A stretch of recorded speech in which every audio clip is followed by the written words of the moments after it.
I made one for Cartoon Network, now I'm doing the same for Nickelodeon. These are in total however many obscure, forgotten Nick shows aired in America. By the way, this is Cornell and Bernie. I'm not gonna talk about it, but it's one of those shows that people remember but don't know the name to. Thank me later. It's Juice and Jam time!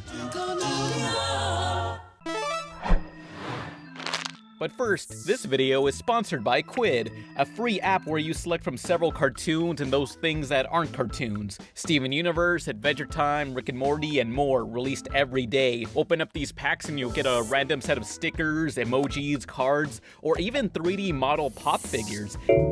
I just really love the virtual collecting and packaging of it. You can tap the cards and get more info on the back, and with stickers, you can message them to people and they'll ask, what the heck is this show? And it's like, you don't watch Rick and Morty, what's wrong with you? So you just spam with Morty and then they never talk to you again. There's a bunch of users in the app trading rare quids or socializing, so add my username Rebel Taxi on there. Download the Quid app on iOS or Android.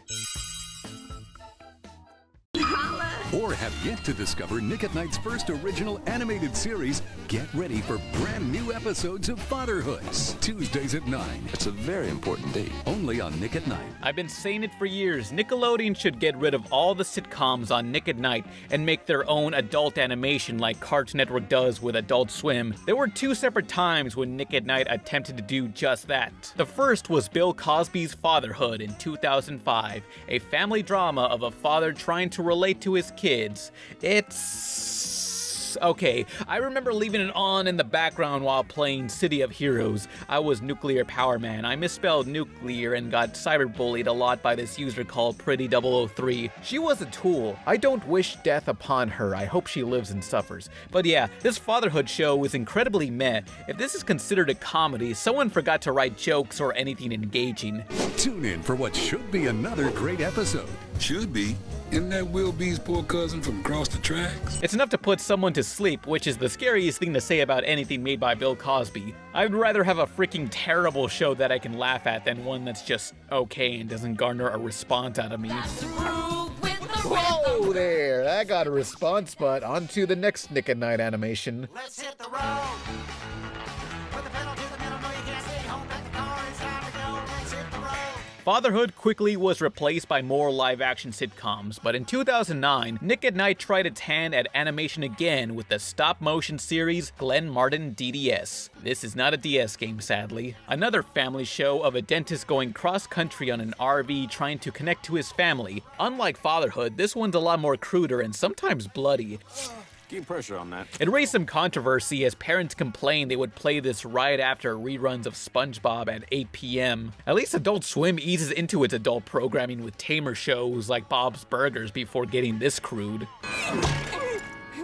Glenn Martin insults us further by using a laugh track and including a dog whose only shtick is that it has an anus. Yeah, I really want to meet the artist who sculpted this from Adam's rib. Both Fatherhood and Glenn Martin DDS failed to kickstart animation on Nick at Night, but I doubt Nick will ever do adult animation. Parents leaving SpongeBob on for their kids don't want to worry about this popping up. Plus, the parent company, Viacom, owns both Nick and Comedy Central, so all their adult animation is there. You got so much to choose from, like South Park, and one other animated show that lasts one season then disappears. When are you gonna realize, Jackie? I got everything under control.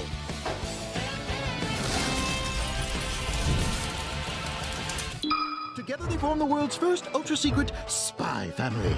And this is the X's. You ever just draw something, post it online, and the only comment you hear is, "Hey, this looks like this other thing. You wasted your time drawing this." That sums up the X's, a family of secret agents fighting crime and trying to live a normal life. Civilian alert! We gotta hide all our spy stuff quick!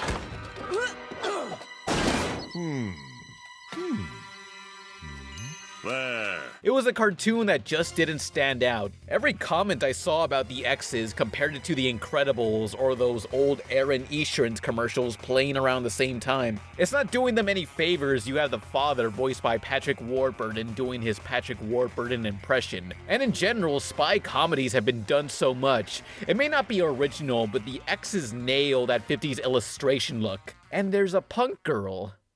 That's about it. The X's was okay. Yeah, it's nothing new, but it's still a fun show. Now can I eat in peace? Thank you!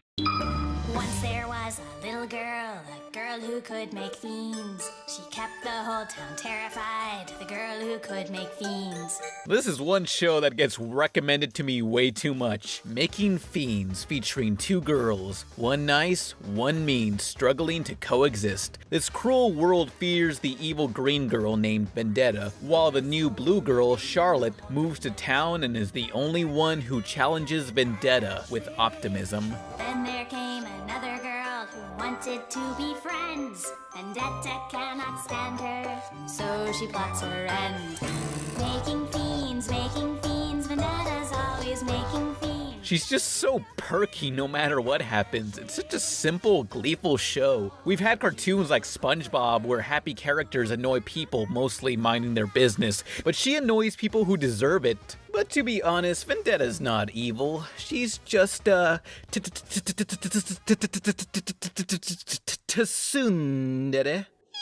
Better watch out. He can cut more than rope. He can cut paper too? No, Cardboard? no, Coupons? no, Beards? Buttercups? no. Ribbon?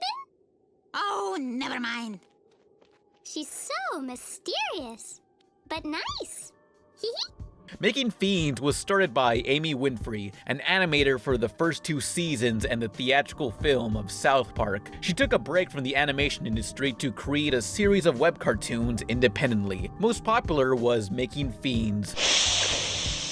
But once you're out of the industry, they keep pulling you back in. Nickelodeon caught wind of her online shorts in 2004 and wanted to bring the web series to TV. But animation isn't done overnight. Constant contract negotiations have to be made. Legal stuff like who owns what is typical. Quoting the official MakingFiends.com history, which I doubt has been updated, it says this: Nickelodeon told Amy the good news. They were officially picking up Making Fiends for its first season of television episodes. Amy moved into her office at Nickelodeon in January 2007, and the production has been going on ever since.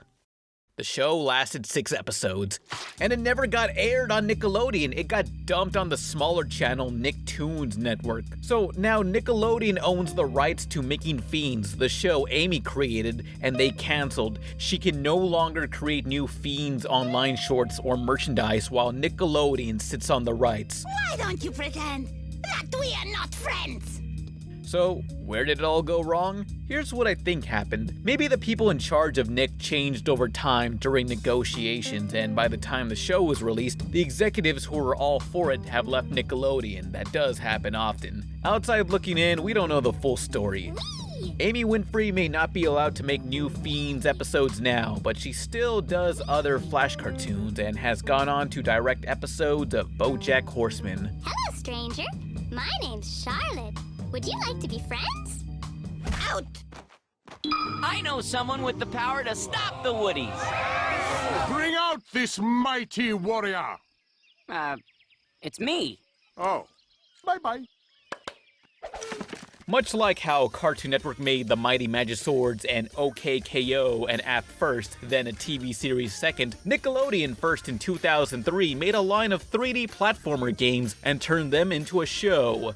4 years later, the middle schoolers who played the games would have been on their senior year by the time the Tak and the Power of Juju series premiered.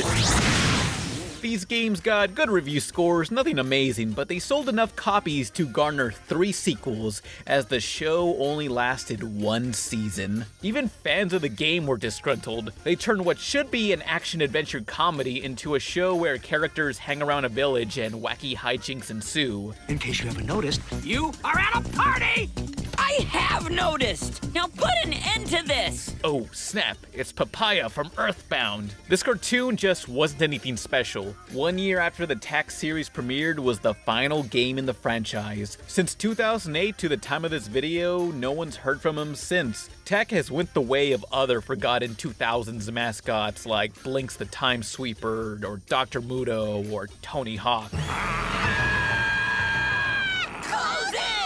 Further complicating its disappearance was that Tak games were developed in association with the now defunct game company THQ, who, after shutting down their doors, sold off all their assets. I'm unsure as to who owns the Tak games now, but there used to be one game available on the PlayStation Network, but it has been removed. So now we're left with a show made past its prime based on a dead game franchise from a genre of games that rarely gets made anymore. We'd be lucky if Tak and the Power of Juju returns as a crummy little mobile app. It's sad, really. I met Tak once at a bar. He seemed like a nice guy until he got drunk and started complaining about his ended franchise. I was sticking by him, but I walked away after he said those things about his village being run by the Jujus. Shh.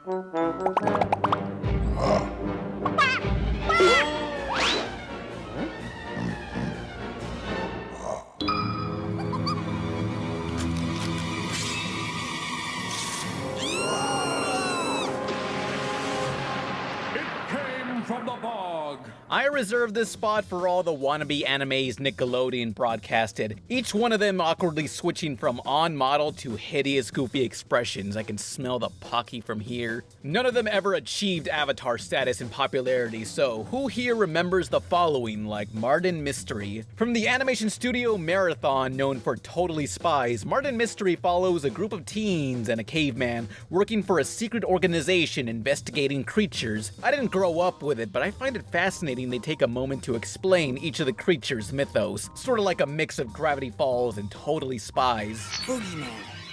According to the Legendex, he's a mythological nursery monster from 13th century France. He comes out at night and steals naughty children, sealing them in his boogie world for all eternity. There was even a crossover special between Martin and Totally Spies, but when this French-Canadian series broadcasted in America, Totally Spies aired on Cartoon Network and Martin was on Nickelodeon. We never got to see the crossover here, but Totally Spies was way more popular, whereas Martin Mystery, I don't remember lasting very long. Maybe giving them skin-tight outfits would have helped out their ratings. We three have the power to save Chinatown. And the world. A side of rice, a little broccoli. The next anime wannabe was 3 Delivery, another heavily recommended show I've never watched, but I'm impressed with this. It's got an urban nighttime setting, so already I'm loving the feel of it. But it's the typical premise. 3 Delivery portrays yet another Monster of the Week cartoon with these kids protecting Chinatown while delivering food.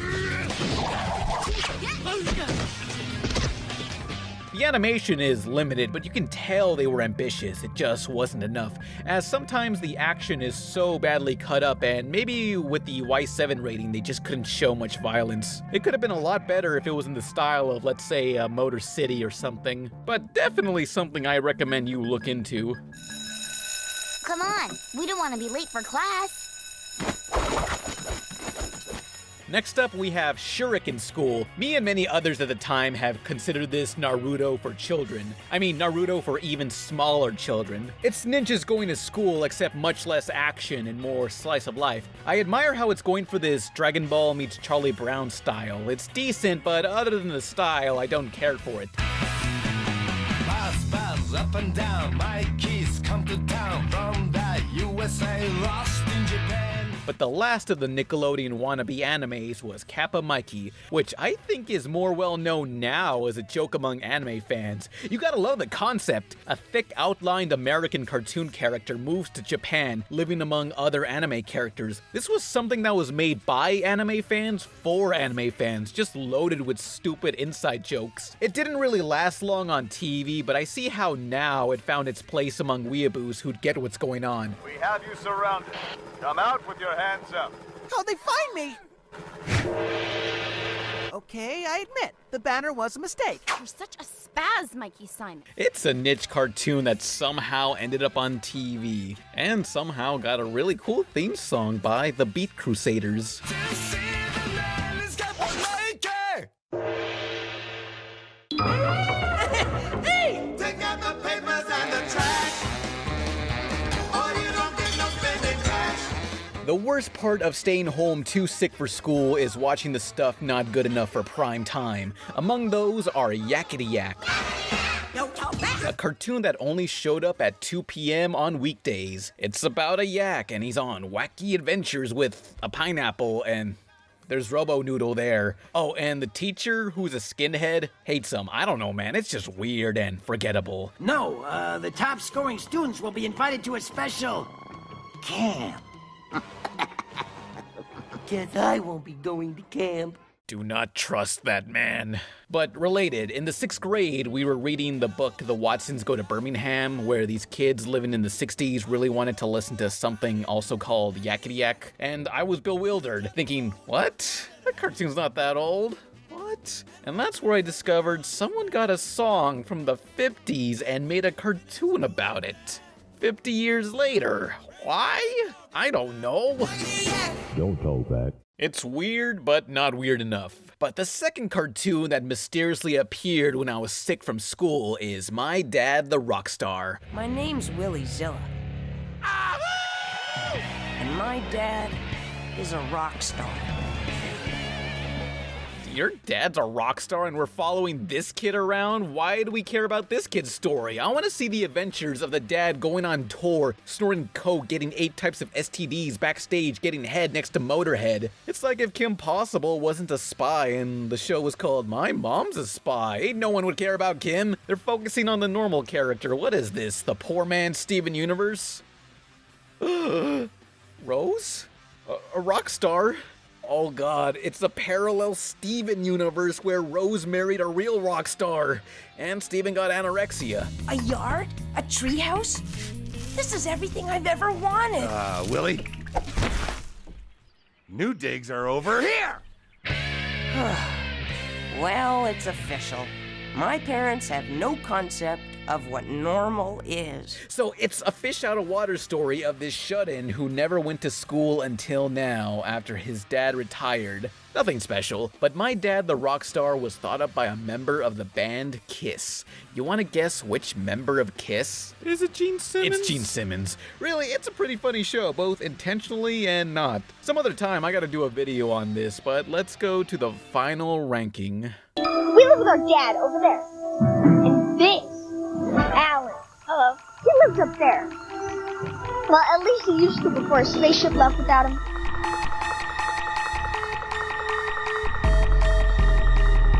It's time for another Midnight Society segment. I wanted to avoid live-action shows on this list since who cares? But this one kinda scared me, and I never heard another soul speak of this moment from the 1997 drama The Journey of Alan Strange. A fish-out-of-water story of an alien kid left behind taking the form of a human living among people.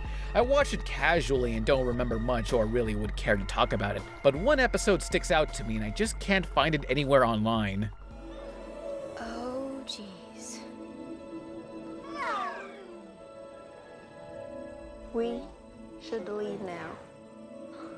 You're an alien. It had Alan getting some sort of alien cold or flu as his body got worse and worse. On the 3rd act of the episode, his friends found him in his room in this sort of creepy glowing blue cocoon. Yet this cocoon had a face to it and showed emotions as he begged for water. So they dragged Alan out to the ocean and dumped him in the water where he was cured. It was a short moment, but it freaked me out. A lot of the episodes aren't online, and I think maybe it's episode 34, Space Bugs, since that sounds like it'd be about him getting sick. I don't know, but I want to find it, and I want to see if anyone else remembers it or anything else I mentioned on this list. So here's a checklist I've made. I'm watching this TV show after 20 years. It's so odd. Alan Strange has this goofy Disney sitcom level of humor, but these alien effects are unsettling. We can thank Goosebumps for inspiring so many spooky 90s kid shows. This reminds me, I got an update on my other video, Top 10 Obscure Cartoon Network Shows. The one where I mentioned a foreign black and white live action movie that played one morning on CN that had no place being there when the TV guide claimed it was Tom and Jerry. As As it turns out, Cartoon Network, which is owned by Turner Broadcasting, had their signal switched up with Turner Classic Movies and accidentally played the film Ivan's Childhood, a 1962 Russian World War II film of an orphan child witnessing the war firsthand. Sounds like a kid's movie to me! Some other time I'll do obscure, forgotten Disney Channel shows, so go ahead and name some. Don't miss The Journey of Alan Strange every Saturday.